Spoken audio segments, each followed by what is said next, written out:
Okay, today we continue in Romans, the 12th chapter. Romans, the 12th chapter is a wonderful chapter. However, it's a scary chapter. Now, it's not scary because he says anything scary in it. It's scary because of you and me. That's the reason it becomes scary. Now, you say, what do you mean by that? Well, it's last week we used this as an illustration that in Romans 12, Paul is going to tell us what we need to do to be a Christian. If we really want to follow Christ, if we really want to have the mind of Christ in us, if we really want to change our minds so that we think like Christ, then here's what we do. And so I made the point of, let's look at it like taking an examination. As we go through these things, point number one, how do I do on this? Can I pass that test? Point number two, how do I do on this? Do I have that under control? Point number three, and as we start going down there, I think all of us would look and we would say, I need to really work on this. I need to really think about this. I need to work on this if I really want to be like Christ. That's what I mean. The scary part is us. As we actually look and make application, when we honestly make application, when we don't just read it and say, yeah, I know somebody that really needs that. But as we honestly make application, remember the first thing he said was that not to think too highly of yourself. It's so easy for me to say, that's a good point. I have a friend. We can all do that, can't we? But when we come down and say, okay, do I really have that conquered? Do I really have it conquered? Well, I don't think too highly of myself. And just about the time we think, yep, I have that conquered, because now I really don't think anything of myself. I don't think I'm worthy at all. Then the next point was, but to think soberly as you ought to think. Don't go to that extreme, because he said, now you do have abilities that nobody else in the brotherhood has. There are things that you can do that nobody else can do. So if I now am going to be thinking properly and clearly, I need to think I'm not way up there, but I am worth something. There's something I can do. Do we have it all figured out as we get in that situation? And so on he goes with just one thing after the other in there. So as we change our minds then to him, we're down now to everyday relationships. How do we live in our everyday relationship? How do I treat you, and how do you treat me? So we put ourselves in there. Now last week, first two or three things here we've already covered, so we're going to go rapidly. He says, let love be without hypocrisy. So now love, and I want to make a point of this because we're going to have a new one today. This love is that love that means that you always act in whatever you really, in the best interest of whatever you really love. That you have a certain attitude. That if I love my enemies, as Jesus said I must, how do I do that? How can you get just emotional, bubbling over about your enemies? And the answer is you can't. You can't really get highly emotional about somebody that's trying to destroy you. But you can love them. And what does that mean? It means that you act in their best interest. What is in their best interest? And then he said, now do that without hypocrisy. We pointed out that word means a stage actor, without putting on. So it's not just a front. We don't just act like we're Christians, but we really are. We've changed ourselves in that way. Then he said, abhor that which is evil. And we spent a lot of time on this, of abhorring, which means dislike, have a horror of, It means that there are just some things that we need to be scared of. When you go to a house of horror on Halloween, you go in and people yell and scream, and it's scary. Now, there's things that should be scary to you and me. We should have a horror of, we should run from. And we talked about that to a great extent, and how the Bible says that we need to hate all of these evil things. So we spent time there. Then we talked about, after he said, abhor that which is evil, he said, but cleave to that which is good. And so this is the last thing we talked about. So now then, I run away from all things that are false and all things that are evil. David says, I hate every false way. So we run away from that. Now then, how do we treat things that are good? When we find the good things of life, the things that God tells us. And remember, He tells us that all the good things that there are in life, He has told us about. He has revealed it in His Word. We're to cleave to it. And it's interesting that word means to glue to. It means that you glue in such a way that you become a part of it. As we illustrated, you take two boards. You put them together and you glue them together. That glue draws those two boards together, and if you're going to go out and break one, it will break somewhere other than at the glue joint. That's the way that we're supposed to be. That we're not going to break at doing what is good that's there. Now, as we come in then today, then he says, continues on, in love of the brethren. So now here, he says, love of the brethren. As you notice I put out there, that word is in the Greek language is literally Philadelphia. And that word means brotherly love. As we mentioned to start with, the first word up there is what we've seen before, means the agapao, which is acting in best interest. But this comes from philos, as you can see at the very beginning, and that means an emotional type. That means a love that you really don't have to cultivate. Well, you do have to cultivate it, but it's something that comes naturally.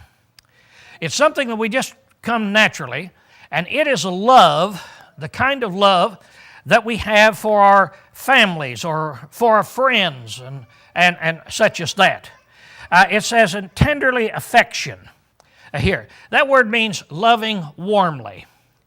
So what he says is, I want you to love the brethren, and I want you to love them warmly. That is here.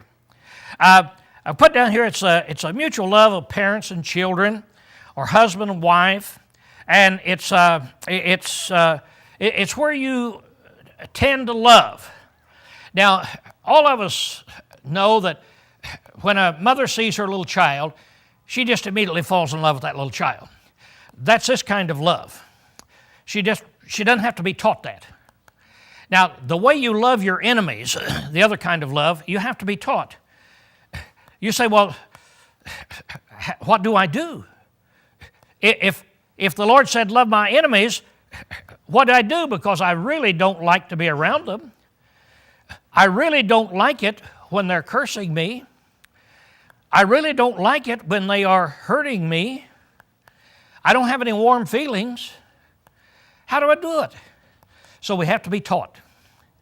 Well, here's how you do it. You do what is in their best interest, and we talk about this. But when a mother looks at her little newborn baby, she doesn't have to have anybody to teach her anything. It just immediately, there is a bond. There's a love that is flowing back and forth. Now that can be cultivated. When a boy and a girl meet each other, they are attracted one to the other. They'd never come back and talk to each other if they weren't. But they're attracted one to the other. Now, they might be really attracted to where there's an emotional feeling strong emotional feeling. But if that boy and girl get married, that continues to grow.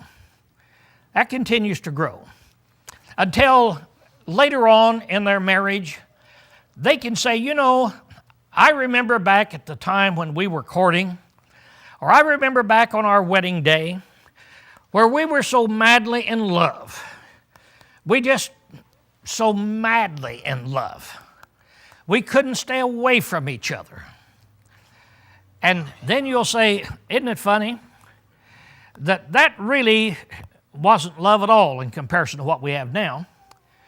Here it is now, we have something that binds us so much closer. It has developed over the years. And you look back and you say, that was puppy love. Or we'll make some name to show. My whole point is this. This love right here is something that comes naturally, but it's something that grows as we go through life. And so it is with the brethren. Now then, he said, we're to love the brethren and treat each other tenderly. Have tender affections one toward the other. Now we're down to where we have to ask ourselves again the question, how do I do on this?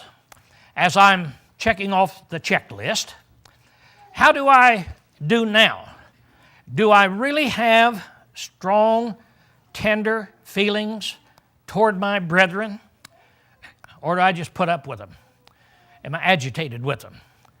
Do I really have some strong feelings that is in there? Now, he goes ahead in the next thing and he says, in honor, preferring one another. So now as we have these relationships, me to you, you to me, it says in honor, we're to treat each other in this way. Now honor means a valuing by which the price is fixed. The worth of a person or thing, it's honor, veneration, or deference. It means holding something in high value. That's what it means. Now, if I honor my wife, now if I love my wife, first of all, the first love, it means I'll always act in her best interest. If I love her, Philadelphia, it means I'll be tenderly affectionate toward her. I'll have that warm feeling toward her. I will enjoy her company. Now, if I honor her, it means I will hold her in high value. So you come in my house and you look around and you see some things in there, and you might go over and pick up something that looks very valuable, and you might say, Lowell, what is this? And I might say, well, that's a vase that I got from my mother. And she got it from her mother. And she got it from her mother. It goes back to the Mayflower. Now, would that be a vase of honor? Yep. Why?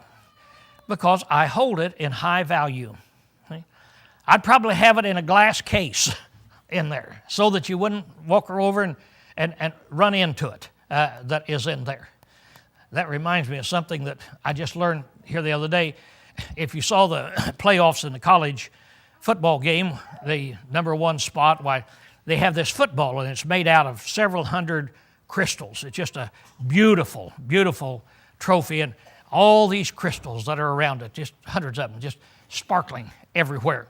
And so they were talking about this, and they said, okay, said this team won it, said they really need it because said they won it last year, but there was a new recruit came in to try out for the football team, and he accidentally hit it, knocked it over, and broke it. Now, can you imagine how they felt looking at all those crystals? And it said they were fortunate because they had it insured for $30,000, so it's worth $30,000. That trophy is a thing of honor. That's all I'm getting at. I bet if you go back there now, it's going to be in a glass case where there's not going to be any recruit that's going to knock it over. So that's honor. So I've got this thing. It's in this glass case. And then I got another vase over here. Kids run around all around, and I'm not concerned about because I don't hold it of great value. That's really what honor is. Do you hold somebody of great value? Do you do and say things that shows that you hold them in great value? So if I honor my wife, it means I hold her in great value, and it means that whatever I do, whatever I say in relation to her, will cause you to hold her in high value. That you won't go away from me and think, you know, I used to think Helen was a good woman, but after talking to Lowell, I'm not sure. Well, you know for sure I didn't honor her. But if you could go away and you think, you know, she must really be somebody great the way Lowell acts and the way he thinks, then I have honored her. And you say, how do you do that? I don't know. How do you honor a vase? If you got a vase that's just irreplaceable, how do you honor it? Well, you keep it away so that nobody can hurt it. You protect it. That's what I need to do her. You keep it dusted off. You keep it in good condition. You pay attention to it. And when people look at you and see, look how he's treating that vase must be something important. That's what honor is. Now, let's forget the football now. Let's forget the vase, and let's forget my wife. Do we honor each other? See, that's the big thing. Do we honor each other? Nobody would have any problem of honoring that statue worth $30,000 made out of crystals. And if you had a vase that was brought over in the Mayflower, nobody has any trouble honoring that. Most of us don't have much trouble honoring our wives. But now, do we honor each other?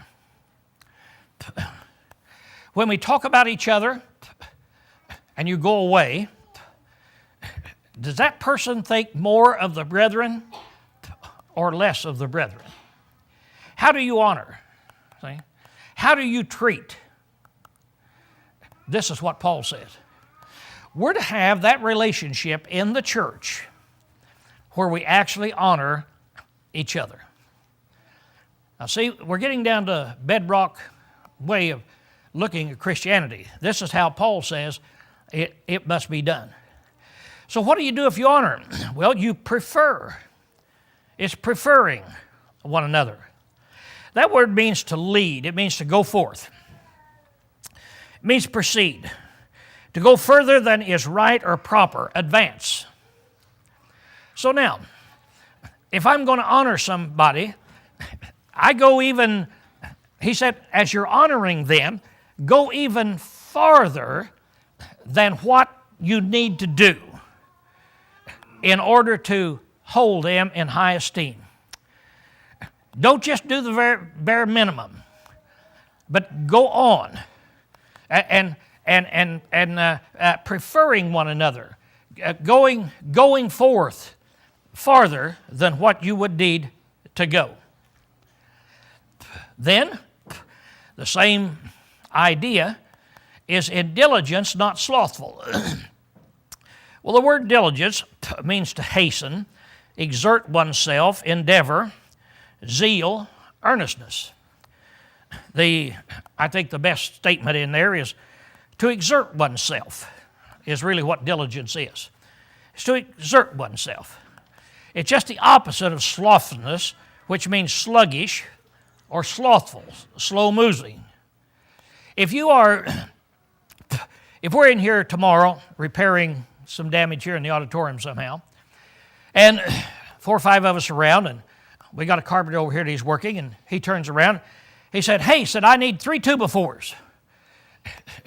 I said, "Okay."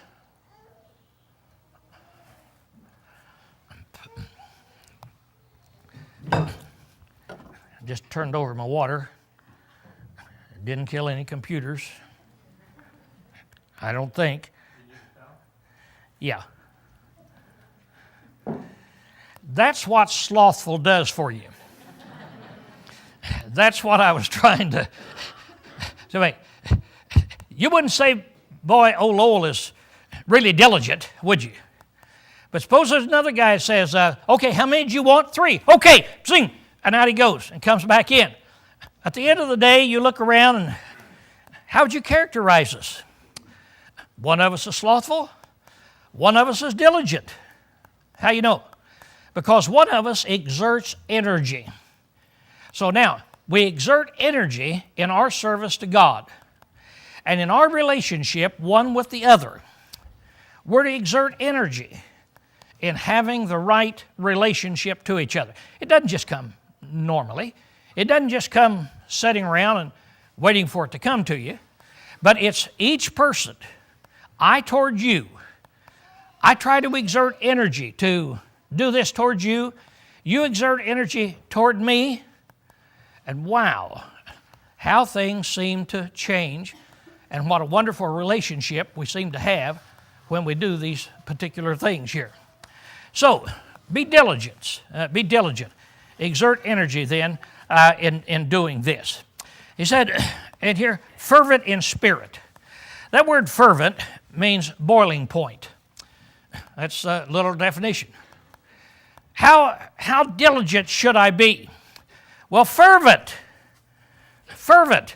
Come to the boiling point in serving the Lord. The word serving means ministering to Him, working for Him. In whatever we do, how do we do it? When we're called upon to do something, are we really zealous? You know, we might ask ourselves this question. Out here on the bulletin board, every year at this time we have charts put up. And we ask for volunteers. And then we ask for volunteers. And next Sunday we ask for volunteers. And we ask for more. I put them up on the overhead until I got ashamed of putting them up there, so I took them off. And they're still blanks. Are we really fervent? Those of us that have the ability to clean the building, have we come to the boiling point? Have we said, I'm going to serve Him? I'm going to use my abilities to serve Him? Or are we going to let the few do the work? Remember what I said to start with? This is a scary chapter. Kind of scary when you look at it. And you say, well, am I really there? Am I at the boiling point? Am I fervent? Is that how I live in service to the Lord that is in there? Well, that's what Paul says we're supposed to do. Thanks much, Rod.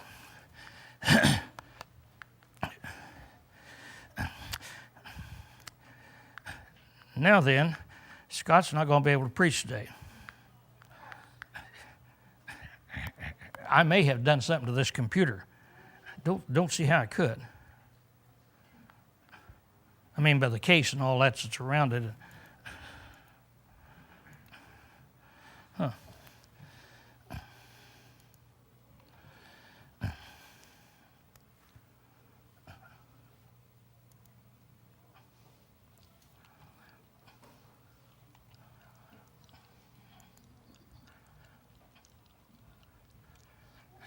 It seems to be working, but this doesn't.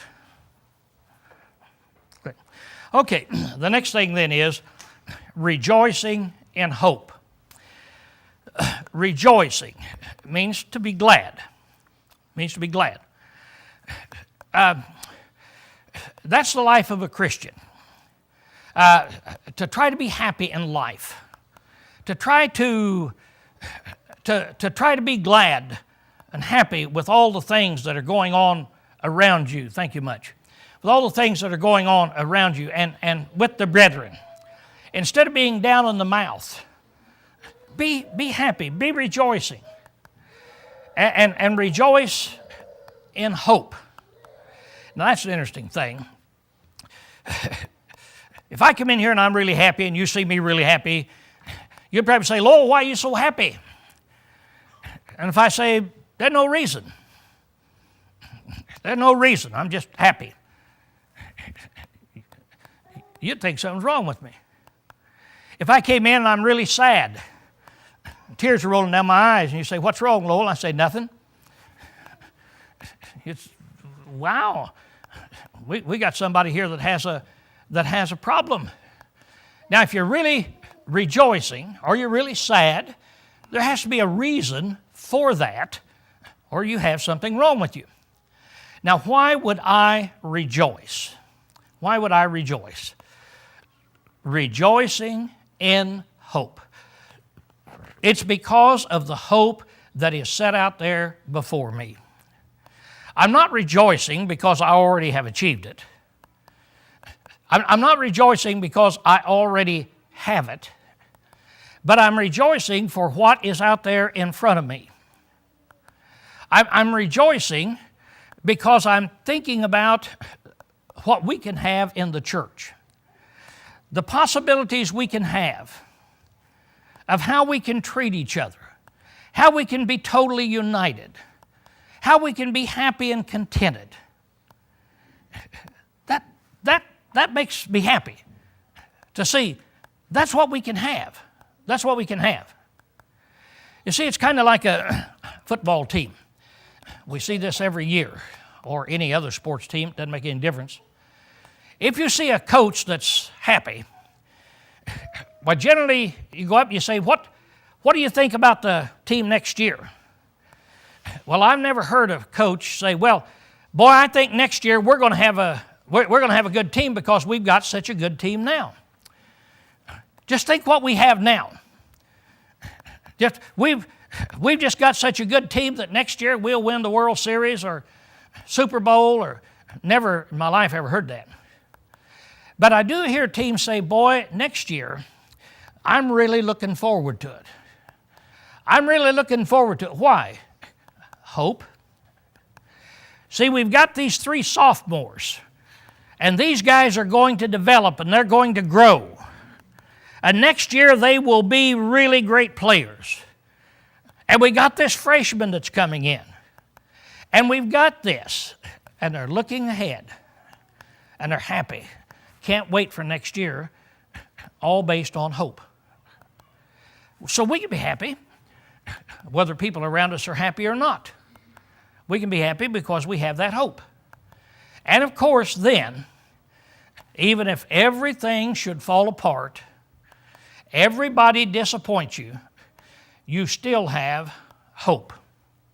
You still have that hope. Now, what is hope?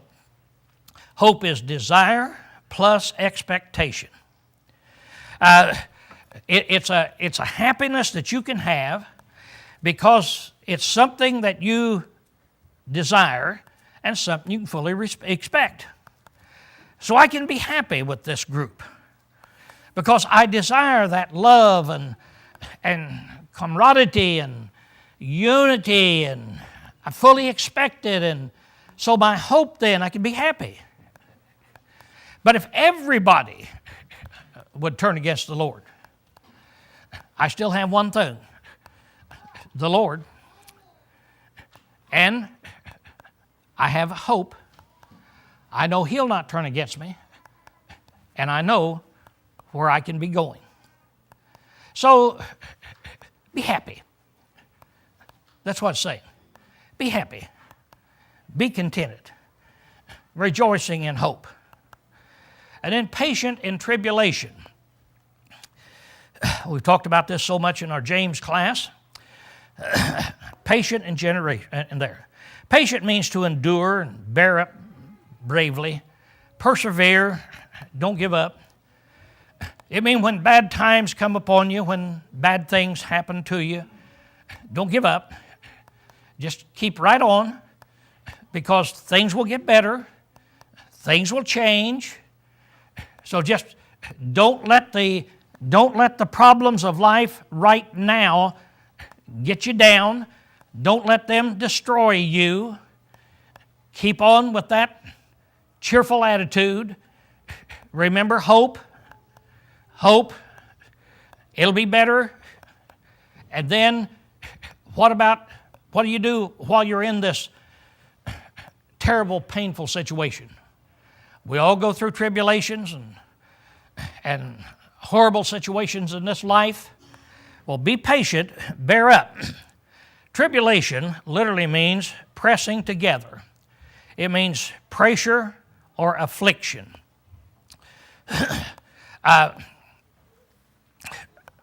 In our generation, we hear this word a lot. We hear stress. I'm all stressed out. And they take surveys of how many people are too stressed. You have a lot of stress in your life. What does it come up to when they take these surveys? What you know what the percentage comes up to of how many people are stressed out? Well, first of all, let's take teenagers. Are teenagers stressed out? Yeah. You look at them and they have their schoolwork and they have pressure from their teens and their peers, and so there's a lot of pressure and there's a lot of stress. See, that's a Bible word. That's all that I'm getting at. That's a Bible word that's there, and it means pressing together, the pressures that are upon us that are in there. So what do? Well, steadfastly in prayer. That's where we go to God constantly, casting all our cares upon Him, for He careth for you. That's the solution. Your solution is not that you have to get out and solve all the problems that's going on in our economy today, all the problems of the world. Go to God, constantly go to Him. He is in control. He will take care of you. There are better days ahead in your life. Be patient and bear up. Be happy and contented. So Paul is saying, this is the way we do it. Now here we got this instruction from a man that down at the end of his life he says, I have learned to be content in whatever stage I am in. He said that's the way it is. He said that he had experienced days of plenty. He had been a rather wealthy person, and then he's been in want. He's been in need. And he said, I've learned this. I've learned that whatever stage I'm in, to be content, for I can do all things in Christ. So let's ask ourselves, do we have these dispositions? Okay, class dismissed today.